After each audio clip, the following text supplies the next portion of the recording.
United States of Absurdia by Thomas Antonich.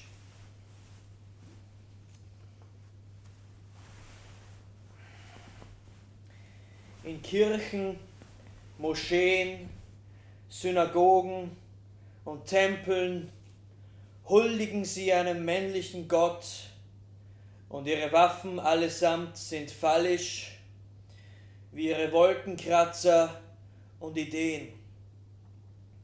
Quellen des Irrsinns, Hunger nach Macht, Zeichen der Schwäche, ein kriegerischer Hüpfmarsch in der wüsten Tanzschule. Wir hören nicht länger zu, verlassen das Pantheon Santa Maria ad Martires, gehen nicht mehr zum Ticketschalter, zollen keinen Tribut mehr, ziehen die weiße Katze einer falschen Wissenschaft vor, Rituale und Schamanen trommeln, alogische Sprachen, irrationale Zeichen, geben zurück, was uns nicht gehört, am Ursprung des Lebens eine Umpolung der Schöpfung, in die Höhle, die Gebärmutter, die mit Stacheldraht umwickelt ist, den wir durchschneiden und hineinkriechen, schutzsuchend vor dem Erlöser, bis die Vergangenheit stirbt und er mit ihr und der Neubeginn eine andere Welt hervorbringt. Befreit vom Privileg, befreit vom Blut, dem zerstörerischen Blutbad, in dem die Wächter ertrinken, von Gier, zerfressen, ihrem eigenen Konsum. Wir stehen am neuen Ufer und schauen den Dämonen zu, die im reißenden Strom absaufen. Die Apokalypse ist der Anfang, mit Tränen zwar, doch hoffnungsreich, von Staub bedeckt nach der Explosion, der uns bis zur Unkenntlichkeit geschminkt hat, das Gesicht bedeckt, bis sich der Rauch verflüchtigt und wir wieder lernen zu lieben.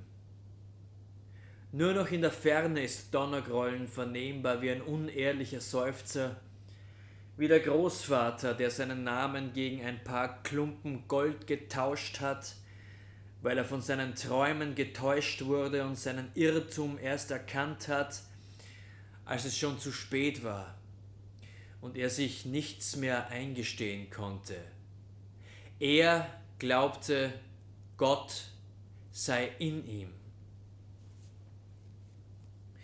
Die Nacht war jung und plötzlich stand sie da. Ich küsste sie, umarmte sie, und er beobachtete uns und sah eifersüchtig zu, denn er ist ein eifersüchtiger Gott.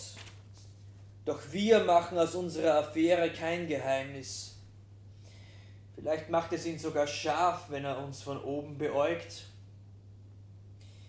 Aber ich bin nur ihr Schüler und lerne mich nicht länger zu fürchten vor dem, was ich sehe, und dem Unsichtbaren.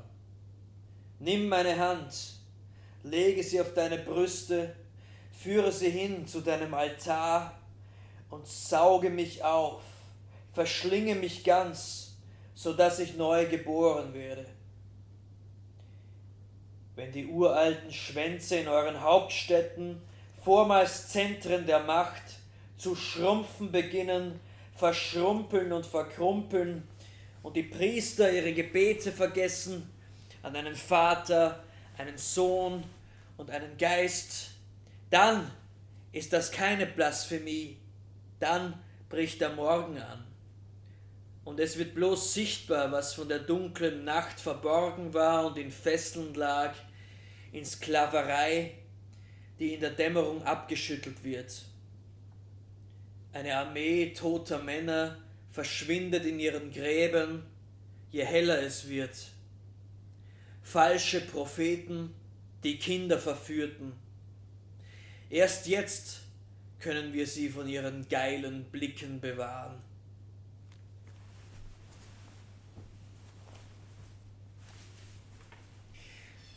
Herr Schelling meinte übrigens, Geister seien ein poetisches Produkt Gottes, Schleichschritte einer verliebten Wüstenwachtel.